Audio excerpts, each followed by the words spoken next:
Sayyidina wa Maulana Muhammad wa ala alihi. Tanamkan sifat Rahman dan Rahim kepada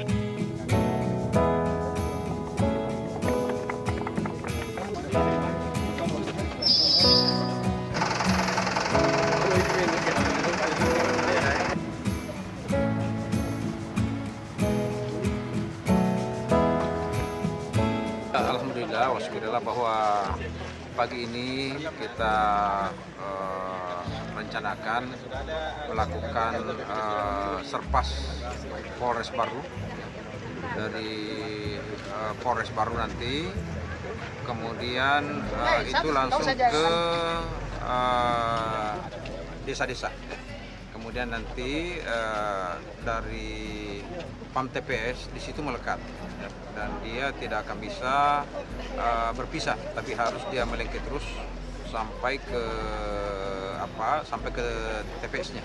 Untuk jumlah personel kemana berapa yang disiapkan untuk pengamanan Pilgub ini? Sebetulnya dilibatkan itu 259,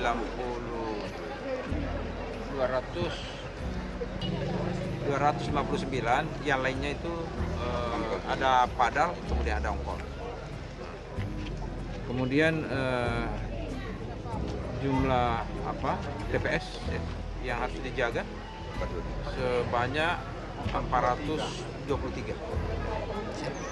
Apalagi kotak suara setelah selesai pemungutan langsung dikawal tuh.